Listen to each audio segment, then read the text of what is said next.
Jungle.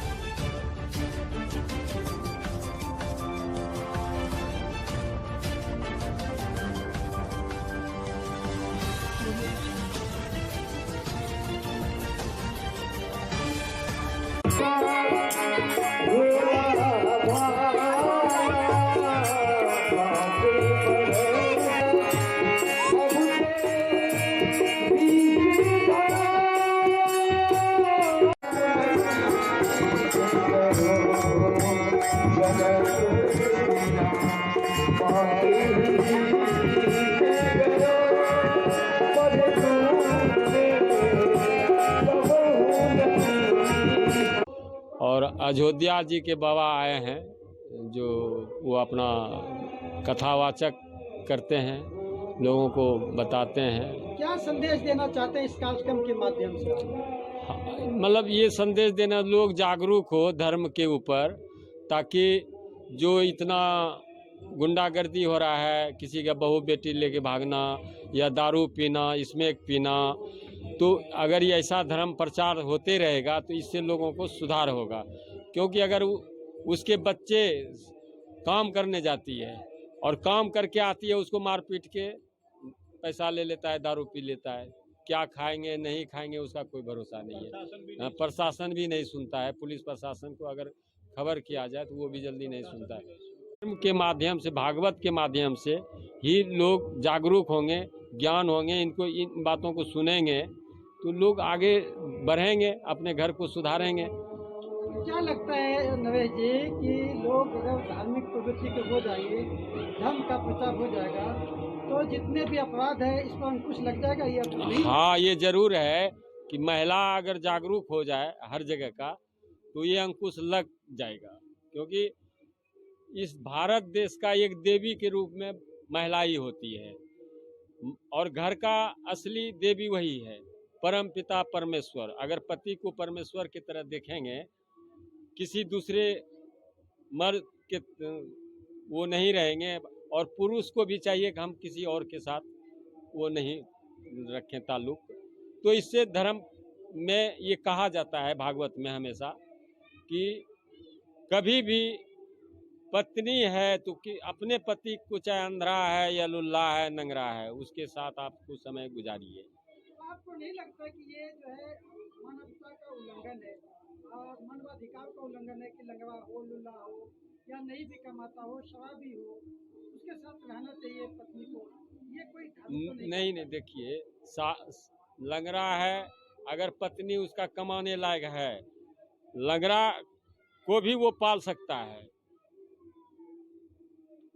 अगर पति वर्ता नारी है तो वो पति को पाल लेगा। जब उसके किस्मत में नंगरे लिखा था तो हुआ, अब उसको निभाइए जिंदगी भर अपने। किस्मत को बदलना अगर कोई चाहे तो क्या ये अपराध है? नहीं, बदलना चाहे तो इसका मतलब ये नहीं कि एक पति है और दूसरे पति के साथ आप चले जाएं, ये बदलना है? नहीं, कमाने वाला क्या है, बहुत ऐसे हैं। आप जो है वो क्या नाम है, और कितने पति को छोड़ के चले जाते हैं, तो वो कैसी औरत है? तो इसलिए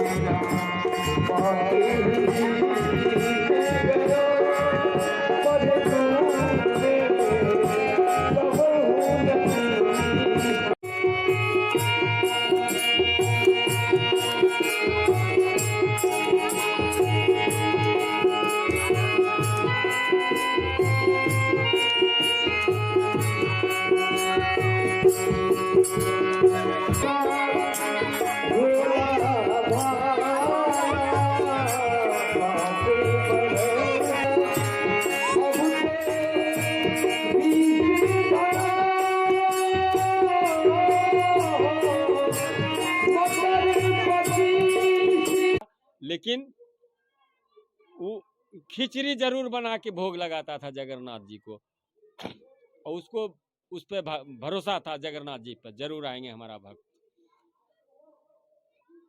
और आता था जगन्नाथ जी और तुरंत भोग लगा के चला जाता था। वो धर्म के ऊपर ही तो आता था कि भाई हमारा भक्त है। आज देखिए वो नरसिंह जी था, वो उसकी बांजी की शादी थी और उसको भात भरना था, उसके घर में पैसा नहीं था, जैसे हम लोग हैं कंगला आदमी वैसे वो भी था, लेकिन वो कृष्ण जी के भरोसे गए थे। बोला चिंता मत कर, भात भरेंगे। तो कृष्ण जी ब्राह्मण या मुसाफिर के रूप में जा करके उसका पूरी भात भरा, जो उसने मांगा था पूरा भर के आया। अब वो देख रहे हैं कि भाई हमारा भगवान आ गया, अब उसको चिंता नहीं है, वो भर दिया, भर के चला गया। और उसकी बहन कह रही थी कैसे भरेंगे कैसे भरेंगे, ये तो खाली आया है, लेकिन भरने वाला वहाँ पीछे से आ गया।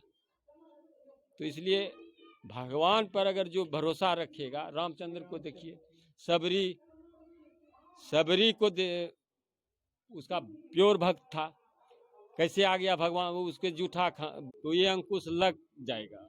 क्योंकि इस भारत देश का एक देवी के रूप में महिला ही होती है, और घर का असली देवी वही है, परम पिता परमेश्वर। अगर पति को परमेश्वर की तरह देखेंगे, किसी दूसरे मर्द के वो नहीं रहेंगे, और पुरुष को भी चाहिए कि हम किसी और के साथ वो नहीं रखें ताल्लुक।